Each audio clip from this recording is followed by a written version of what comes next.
Hey, Husker fans, welcome back to the Husker Big Red YouTube channel. I'm Chris Peterson, and joining me as always for another episode of our podcast is Danny Gillette. And we're here to discuss some Nebraska football during the bye week. It's kind of a boring time, not really boring, I guess. There's still a lot going on, but no football game on Saturday, so kind of a time to rest, relax, not stress out. And we thought it would be a great chance to kind of look back from big picture take, the first 6 games this Nebraska football season, what it means, where the program's headed, and then throw out some second half predictions. We'll talk some recruiting stuff. So before we get into it, if you haven't hit the like button already, or if you haven't subscribed, please do that. Hit the like button, get into the comments section with your predictions or your thoughts on where the program is right now. And Danny, how you doing on this Friday afternoon? Good. I'm doing good. I'm looking forward to watching the Red River rivalry tomorrow, and then Ohio State, Oregon tomorrow. So there are still going to be some good games, even without any Nebraska football. But I think I'm sitting pretty as the bye week continues here, and what a first half it's been. It's kind of nice because when you have like those like Oregon and Ohio State, which I objectively can enjoy as a fan, like if Nebraska plays in the morning and they lose their game, then I can't Yeah, even enjoy that game. It just yeah, ruins the whole day for yep, me. And so tomorrow I don't have to worry about that. I can just watch, stress free will be fun. LSU, Ole Miss will be another good one. I'm kind yeah. of interested to watch Kansas State and Colorado. That's an old Big Eight game. I love the old Big Eight games, I have to say. So it's just kind of it's interesting. But I there's a lot. always love the Red River rivalry. No matter how Oklahoma or Texas are doing on any particular year, it's always a good game. So many legends have played in that game, and you can tell it means a lot to both sides every time they step on the field. So I'm excited for that one. Yeah, it's going to be exciting, and I think we'll learn a lot about some of these top teams tomorrow. Especially Oregon and Ohio State, who haven't really played each other or anybody. Yeah, I guess. I guess Oregon's played Boise State, so they've played some teams. Ohio State played Iowa, so it's not like they haven't played anybody that's like worth mentioning, but it'll be interesting. I'm just interested to see how Oregon's going to adapt, to the Big Ten, and we'll see if they're kind of. I think if they beat Ohio State, then they're the new team to beat in this conference. So we'll see if they can pull that off tomorrow. yeah, it's going to be really interesting. I think both teams have different styles, but at the same time, they both have explosive offenses. And Oregon's always been known as a finesse and flash type of team, and this will be their first real Big Ten test, and we'll see how they do. But I'm looking forward to it regardless. So to focus on Nebraska, at any rate, we're 5-1 going into the bye week, which is a great place to be. I think the first time since 2014, if I'm not mistaken, that they have been 5-1 at this point. Last year started 5-3, but still, two matched last season's win total already. So I thought it would be Mm. helpful or maybe interesting just to kind of take a broad view, the 30,000-foot view from the first half of the season, those first 6 games. What did we learn? And overall, what were your impressions of this team so far in the first 6 games? Did they, as we look back on it, where we were in August, like, do you feel like they've met expectations, or do you feel like this team is maybe better or worse than you thought it was going to be? I feel like they've been better because when you look at, we hyped up Dylan Raiola all offseason, but he's still a true freshman quarterback. And so I was expecting maybe some lumps and bumps in the road throughout the course of, the first couple of games of the season. But he's been, in my opinion, even better than what I thought he was going to be.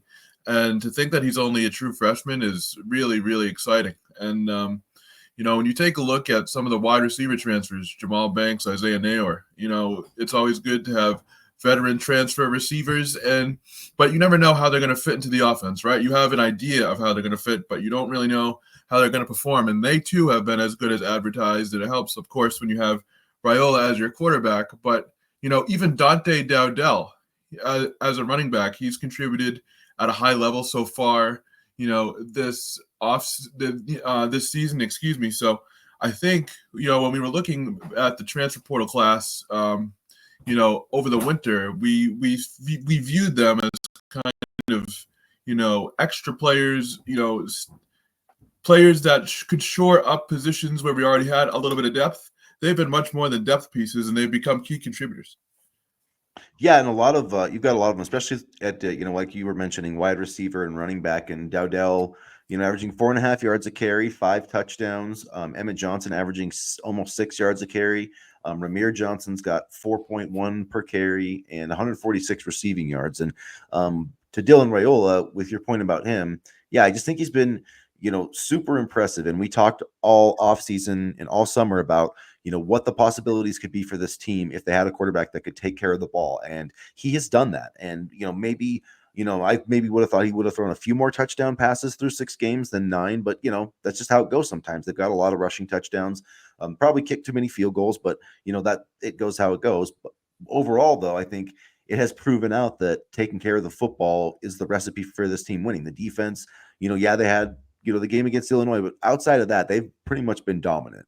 I don't think they given up more than 10 points. I mean, they gave up 7 to Rutgers, 10 against Purdue, 10 against Colorado.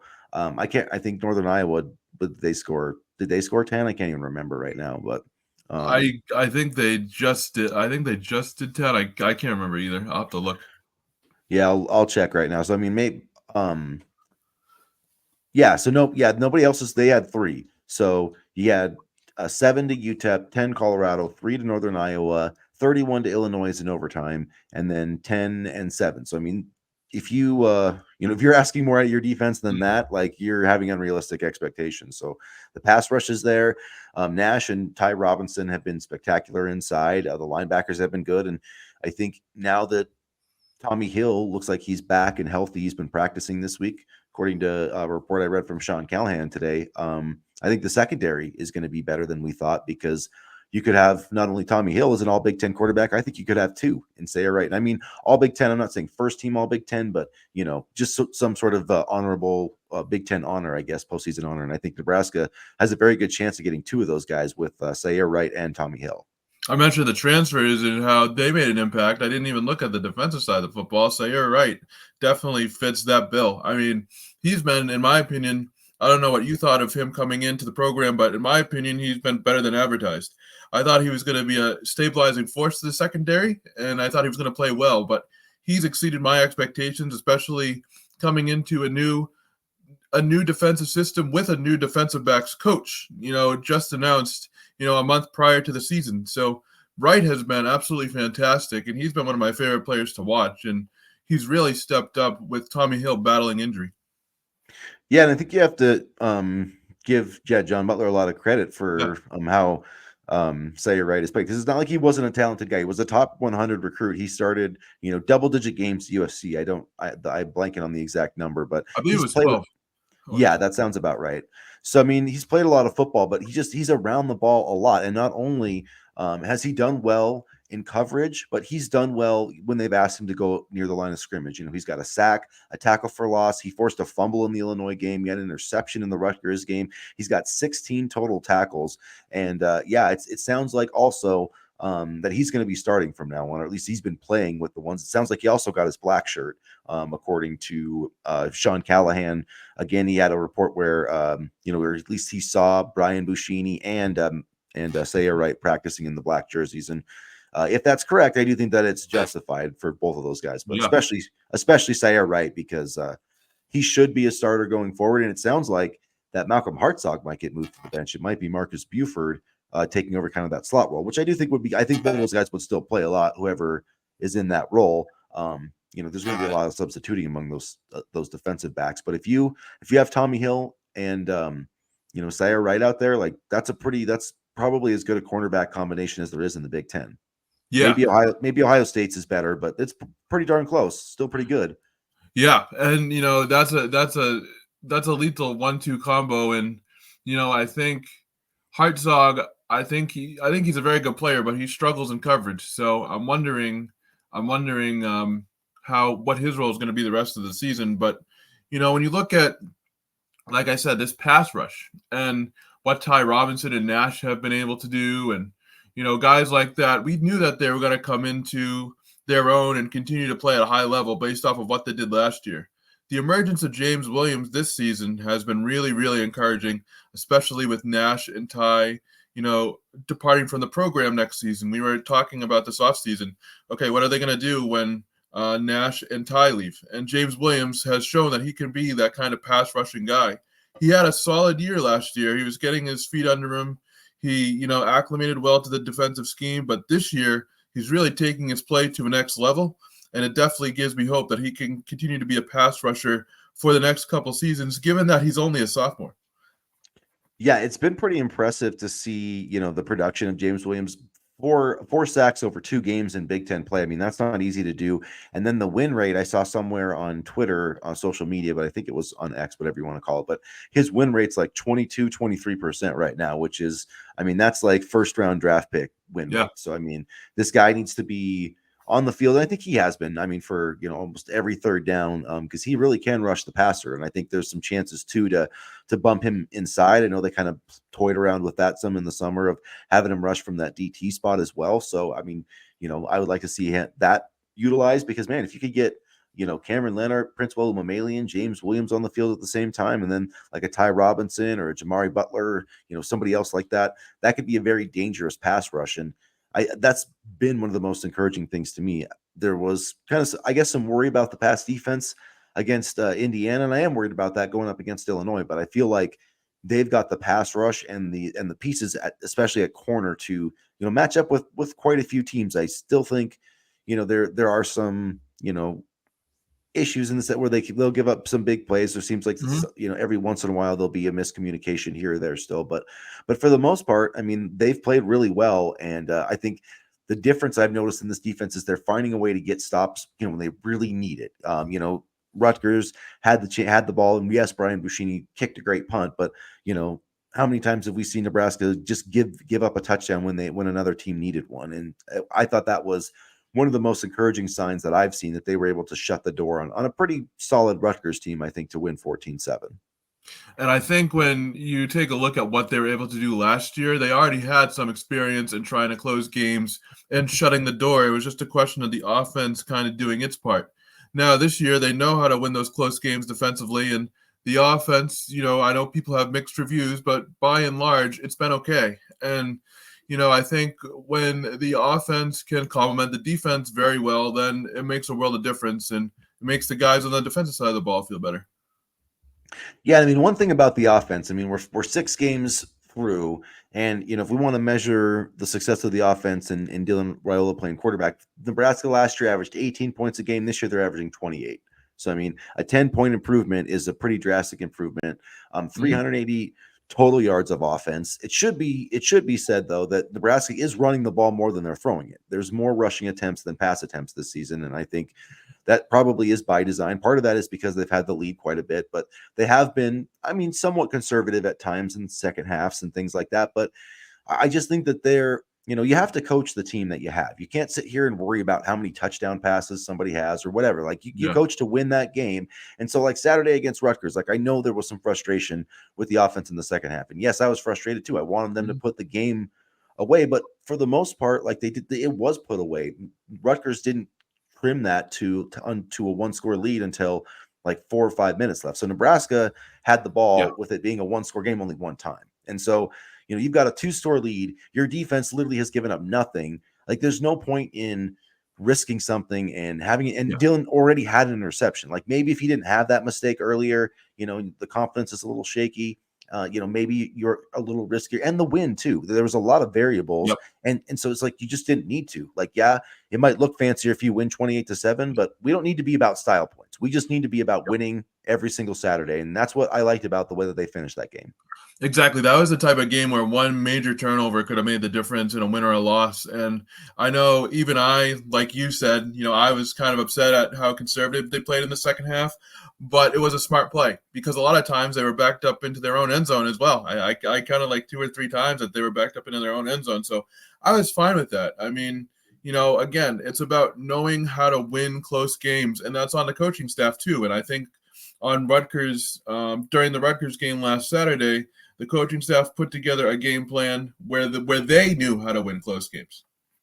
Yeah, and it's been good to see this team, 2 weeks in a row against Purdue and against Rutgers execute down the stretch. I mean, they did the same thing against Colorado, and it's technically not a close game, but every time Colorado had a chance to get back into the game, Nebraska made a big play to keep them out of it. So, I mean, it is kind of a weird thing where it's like, they don't know how to win close games, but there's a reason that, you won a game as a blowout because you made a lot of big plays, but they just, for whatever reason, they were getting tight in those situations. And I think maybe, hopefully, they've got past that a little bit now that they've won a couple of games. They're getting some more confidence. yeah, overall, I think everything has gone really well. The offensive line, has held up, I think, reasonably well considering, you lost Teddy Prohashka and now Turner Corcoran. I mean, we went to Gunnar Katula as the starting tackle in what, game 3, game 4, Yep. I think, game 4, I guess. Yeah, game midway through game 4, and really it hasn't, the offensive line hasn't fallen apart. So that's the best thing I can say about him. I really, Gunner's played well. Yeah. for the most part, I don't notice him. You know what I mean? And That's a good thing. yeah, as an offensive lineman, you don't want to be noticed. You just want to cover up your dude and go to the next play. So I think he's done a good job, and that bodes well for the future if he can keep playing, because that's just going to give you more offensive tackle depth. So I really like what I've seen from Ja'Cory Barney and Carter Nelson. I just think there's a lot of things on the upswing for Nebraska. Special teams, maybe not one of them. Hopefully they can get that fixed this week. If there was one thing I could fix in the bye week, it would definitely be like no more blocked kicks for the rest of the season. And I guess I would love to say like no more missed field goals, but I could say no more missed chip shots. Like don't miss anything inside of 35 yards. But like what would it be the same thing, or what would you fix over these last if you had a magic wand, what would you fix over the bye week? If I would love to get Thomas Fedoni a little bit more involved in the offense as well. I know he's had a touchdown call back, and I know he's been used for blocking a lot, but I'd love to get him a little bit more involved in the bye week. And again, the special teams, it needs to be fixed, specifically the blocking schemes. I'm not sure if Coach Foley is going to be discussed in the offseason as a potential firing candidate, but right now, special teams is not where it needs to be. It hasn't. I was going to say it hasn't cost us a game yet, but Illinois, I think it might have cost us the game. So I just love to see a little bit more tightening up in terms of blocks. Other than that, I'm pretty happy with the way the first half of the season has gone. I've been pleasantly surprised with the entire freshman class. They've been able to contribute right away. And I love that the coaching staff is allowing them to contribute right away. They're not worried about red shirts, or maybe in the case of a couple, but for the most part, they're not worried about red shirts for Nelson or Barney or Raiola, obviously, or these freshmen are making an impact right away. And I had said that the 2024 recruiting class was going to be, the definitive one for Matt Rule's tenure, and so far they are paying dividends. Yeah, in a big way and early on in their career, so that makes it a pretty exciting thing too, I think. So all right, let's go to let's make some predictions now for the second half of the season. We don't have to do, it can be a couple, however many you really want to do. But first question, I guess I have to start with it. Will Nebraska make a bowl game in 2024, Danny? What's your prediction? Yes, and they will do it against Indiana.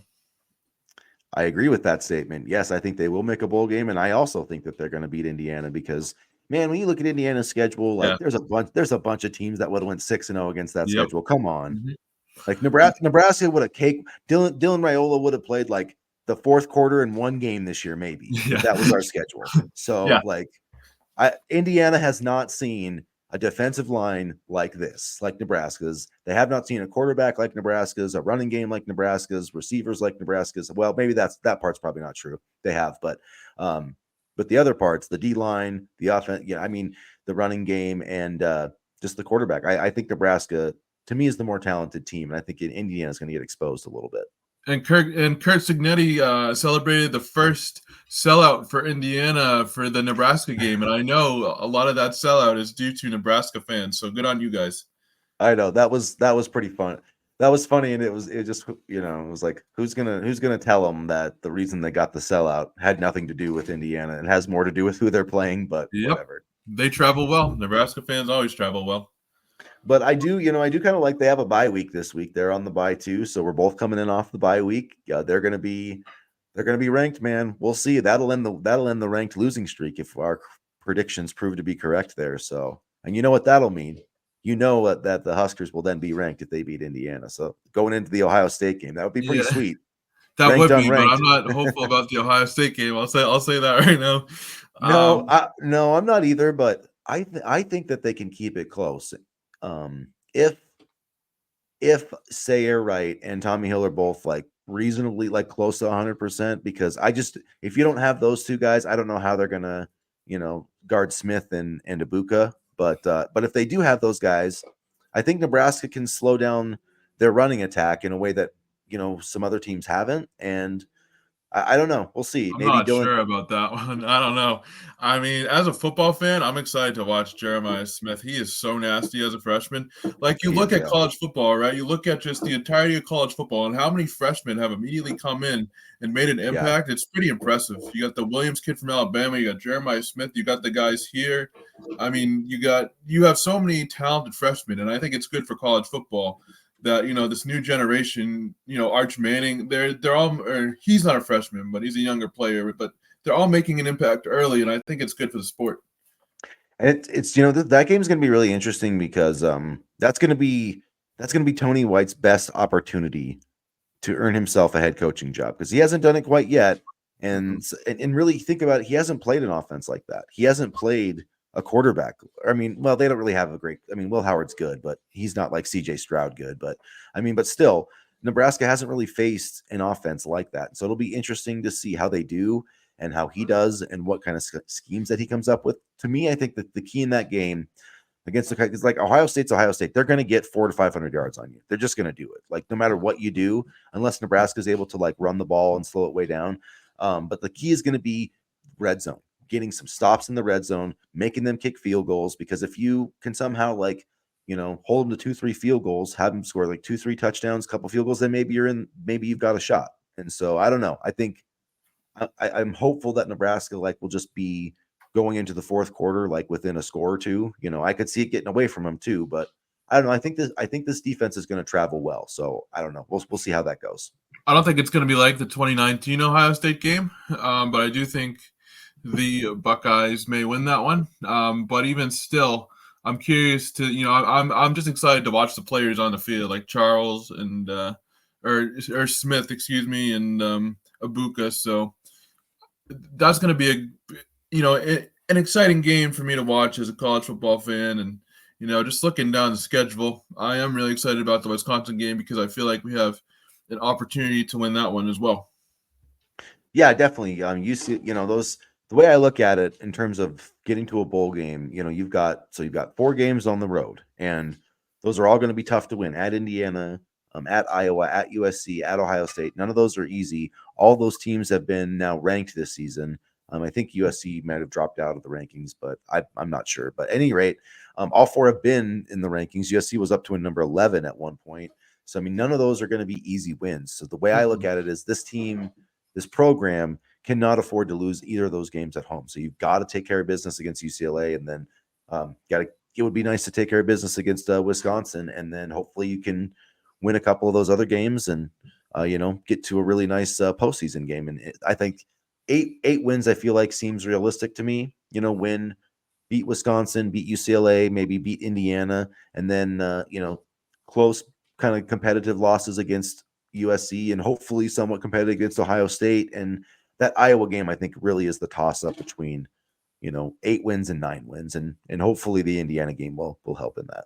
But I said 8-4, so I think we're still on track there. But I'm really excited to see how they play USC and Ohio State, and the fact that they're away for both of those, if I'm not mistaken, and so that'll do wonders for recruiting as well from a national perspective. Yeah, and it'll be interesting to see how the black shirts kind of hold up. But do you have any other second half predictions? Like any any predictions that come to mind? Um, Not a ton. I think we're gonna get 8 wins, and I think they're gonna come. I think 6, 7, and 8 are gonna come against Indiana, like I said, and then Wisconsin and UCLA. Those are my predictions there. I think Iowa's going to be tough, like you said, toss up, but I think they'll get to 8. At times, this offense doesn't look like a team that can get to 8 wins, but I think we can get there. And it's not going to be sexy, but we'll get there. I'm gonna say my final prediction. I'm gonna go 9-3 because Okay. the reason why, the more I think about it, they really should beat Iowa. I mean, really, Yeah. Iowa's defense is, but you look at it. I think the 2 defenses are comparable, and they've got Cade McNamara playing quarterback, and we have Dylan Raiola, and we've got better weapons. I mean, I think our skill guys are much better than theirs, so they really should. Why you would win ever that game. go to Iowa if you're a wide receiver is mind-boggling to me. Yeah, well, that one kid, that Caleb. Yeah, He already left or whatever. Caleb Brown, yeah. or I can't remember. He was at Ohio State for a while, so interesting that he's kind of bounced around. He'll probably end up going to Michigan next because that's where other guys are going to go that they ruin their other Big Ten chances. Yeah, yeah, exactly. Yeah. Just like Michigan has to like bargain shop in the portal, so they'll be like, we'll take a guy on his third chance. Too bad we didn't play this year's Michigan last year. Huh. Yeah, yeah, yeah. But so we'll see. It's going to be interesting. But I just feel like, man, we should beat Iowa, and we should have beat them. We should have beat them last year. You We know, were if so we did, close. Ugh. I mean, if we had Rayola last year, we probably beat them like 27-10. So I don't know. I mean, they're scrappy, and they'll find a way to like Yeah. punt you to death. I don't know how, but they punt people to death all the time. But they're just constant punt. I think they lull people to sleep, and then all of a sudden they're like, boom, pick six, and then I don't know. It's so weird, but Well, they just you got to run the get. ball, run the ball, run the ball, and then they have a couple of explosive plays that win them the game. So it's a smart formula, you know. I mean, you got to give them credit, but it's like they have one of the higher like floors, I guess, in college football, but they have also one of the lower ceiling. Like they're never going to win anything. Then I mean, maybe now in the playoff era they could have a chance. You know, matchup. It's a matchup week to week basis, but I don't know. Do you think Nebraska will find itself at all in the playoff conversation in November? Which to me, I think you got to be. I think if you're ranked in November, I think you're at least like on the outskirts of the conversation because there's only 12 teams making this thing. You know, I that's a tough question because I think it all depends on the Ohio State game. If they can have a solid showing, then I think maybe, even if they lose. But if they lose like 56-10, then absolutely not. I think a lot hinges on that Ohio State game. But that's just my view on it. No, I agree. I think they can't get they have to like pass the eye test, so to speak. You know, like they got to look like they could lose like 34, 34-24. Maybe you lose by 17 or 20, but it matters how you lose. You know, it's like you're in it the whole game, then there's a turnover or two and you lose by 17, or you go down 35-0 and you score some garbage time points. But I think to me, I think they got to beat Indiana. And then Mm-hmm. I think the thing to me that puts them in the mix is if they beat USC. If they go to USC, like if USC doesn't fall apart before then, like if USC's ranked and they go win that game at USC, then I think because they probably wouldn't fall because if they beat Indiana, they'll be ranked. They may fall against Ohio State depending how they do. But then if you beat a USC team on the road, then you're probably like low 20s, like probably ranked Yeah. in the low 20s. And then you're going to beat, hopefully, I shouldn't say will, but hopefully you'll beat UCLA impressively. And then hopefully you'll beat Wisconsin. UCLA stuff too. They're a lot tougher than I thought they would be. Yeah, they are, but I mean Indiana kind of embarrassed them. But you're never as good or as bad as you look, I guess. So Yeah. I um mean, we thought that we I don't thought take that any wins for granted with yeah, this team. true. So I mean I just Yeah. but See, then like, but if it goes that way though, then you beat UCLA and then you beat Wisconsin and then you're sitting there going into that Iowa game 8-3. Like college football, like there's just so many teams that are losing this year. Like I'm not. There's a chance they could still be like. What if they're ranked like 16th? I'm not saying that they're going to be like in it. I think they'd have to beat Ohio State to get in it, but they could definitely be in the conversation. Well, I guess that in that scenario they'd only have 2 losses, so they probably would even be a little bit higher. So I don't know. It's just exciting that they could actually be in the conversation, which would be fun. yeah, by and large, if you told me that we would be 5-1 at the midway point of the season, I would be ecstatic. Yeah, I think that's what my prediction was because I believed all the stuff, and I do think this team could have gone 6-0, and they would be if John Hall made that field goal. But Yeah. sometimes you do have to learn how to win, though. It's like when teams make the playoffs for the first time, and sometimes they like crap the bed and come back. You have to learn from your mistakes. That's how I learn, and that's how the Huskers are learning. So we'll wrap up here just in a couple of minutes, but wanted to talk on some recruiting stuff. I guess the first thing is that Matt Rule, the Bulldog Matt Rule, he does not like to give up on recruits, and No. he's not giving up on Dawson Merritt. So even though still looks like Dawson Merritt is solid with Alabama, took the trip to Kansas with I think there was another coach there with him. But Rob so Dvorak. anyways, yeah, that's right. Yeah. And so Nebraska's still in the mix with Dawson Merritt. I don't know. What do you think? I've seen the Alabama defense the past 2 weeks. I wonder if Dawson Merritt and his father have. Yeah, they just lost to Vanderbilt, so that'll definitely help your recruiting goals if one of their top recruits is joining a team that is losing to Vanderbilt. So I mean, Alabama's not the superpower that they used to be under Nick Saban. They're still a good team, but I kind of feel good about our chances with Dawson Merritt because we were in it till the end in June when he committed to Alabama, and you can never shut the door, like you said, on a recruit with Matt Rule and his coaching staff. I mean, we thought Raiola was all a done deal to Georgia, and then right before signing day, boom, they were able to flip him. So although Alabama is still a hard program to recruit against, I wouldn't exactly put Dawson Merritt out of the question. Yeah, I mean, right. If I was like, let's pose this question: do you want to play for Tony White's defense? Or I don't even know who Alabama's defensive coordinator is, but I mean, the second half against Georgia, they were atrocious. If you look at the last like three halves they've played, they've given up just an unbelievable amount of points. So it's like, I don't know. I think there might be something to that. I don't know. I don't think Matt Rule would go. I mean, he might go there, but I He don't would think go he there would. just because he loves recruiting and he loves to Oh, he he just does. loves the road. He loves the road. He loves the game. Yeah, and plus he loves some high school football, man. High school football is pretty cool. Any rate, so let's see what else. What other recruiting stuff do we need to touch on? That is Um, Trying to think. Trey Taylor, we talked a little bit about Connor on our Booth. We're going to last show. mention Connor Booth because Connor Booth has been going absolutely bonkers. He He has. set the Nebraska Class C record. He's getting like 200 or 300 yards, like 5-6 touchdowns, like every game. I don't have his exact stats. I'll have to look those up, but I think he's definitely a diamond in the rough, and I think he's going to be a productive player at Nebraska. I mean, he just feels like Yeah. a guy that Matt Rule is going to want to use. That's how I look at it. Parker and Booth in the 2025 class is a nice little combo. Yeah, I love Parker. So yeah, I love Jamarian Parker, right? Or no? Yep. Yeah, Yep. yeah. There's And another Dayton Parker in the Raiola's class. throwing bombs too.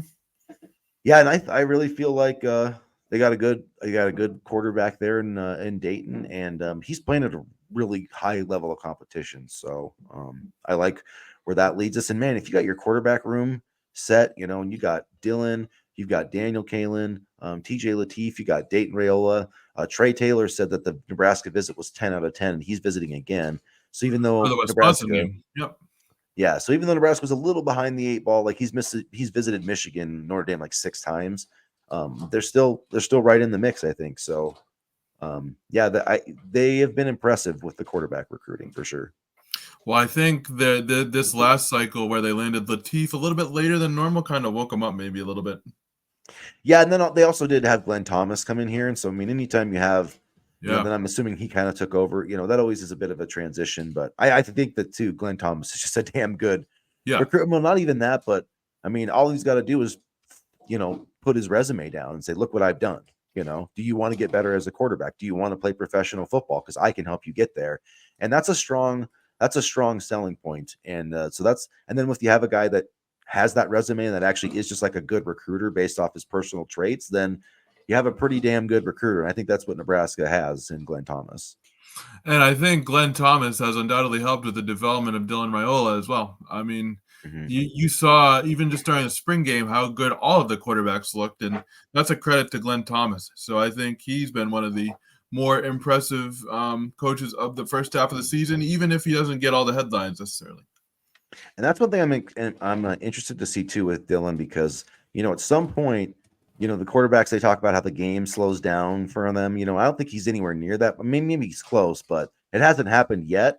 Maybe it'll happen down the stretch here where he just starts to really feel. I mean, he looks really comfortable, but even more comfortable. And I was gonna so I say it feel looks like like the game slowed down for him a lot right now. If you're talking about comfort, I know, but it's crazy because he's only yeah, 6 games into his freshman season. yeah. So like, I feel like that's why it's so crazy. The sky really is the limit for this kid because he's learning on the fly and he's already, I think, one of the best quarterbacks in the Big Ten. So like, where's he next year? He's going to be like when they're doing those little power rankings and stuff. Like he's going to be number one. He's going to be number one in the Big Ten, maybe the country. Like there's not going to be very many lists about quarterbacks in college football that do not have Dylan Raiola's name on them, and that's just like that's so freaking exciting because that's never happened. I mean, except for like the Tommy Frazier, Eric Crouch days, but that was so much different than it is now, because you had your option quarterbacks, your pro quarterbacks, you had like a category for every quarterback, and now it's kind of all melded into one because that's how the game is. I mean, at least the triple options faded away. And at any rate, I think I think it's going to be a good time to be a Nebraska football fan over the next couple of years, even though I'm sure we'll have some, I'm sure we'll have some fan freakouts. It just happens. Some I from don't us. apologize for him. I won't Yeah. apologize for him. Yeah, I don't think that there will be too many bad times for this football program coming forward. And when you take a look at the development of programs and the support that the football program has received and the basketball program has received under Troy Dannon, I think that's been a key component of the first half as well, just in terms of fundraising and getting the collectives in order, and embracing building programs. And I think that's a big story of the first half, because without that funding and things like that, we wouldn't be 5-1. No, yeah, 100%. So yeah, I think the entire athletic department is in a healthy place. They've got the right athletic director, and I'm excited for basketball season. So. I am too, which is starting up soon. There's a little scrimmage on Saturday, I believe. Actually, the red-white scrimmage, or they might be playing another team. I can't remember that. I think it's Sunday at 2 Central Time. Okay, so just main thing is just get to a bowl game. That's the only thing you have to do. Like, basically, if you're Matt Rule in Nebraska, you just have to get to a bowl game. I mean, that's the expectation for me in the second half of the season. Like, I don't care if you're 6. I mean, I would rather you not go 6, and I'd rather you not finish 6-6. But just get to exactly. Just get to a postseason game. That's a step forward. You've crossed it off your list. This entire program can move forward, and we can start chasing real things like playoff spots. So that'd be so cool if they ended up at like the Wasabi Fenway Bowl. That way I can go see them. It'd be sweet to see Nebraska and Fenway. Might have to make the trip if that's the case. Although I think it's ACC and then something else. So I don't know if it's a Big Ten bowl.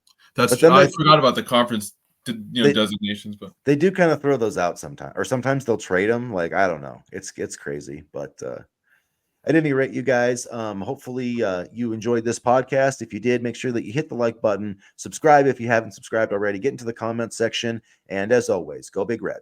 Go Big Red.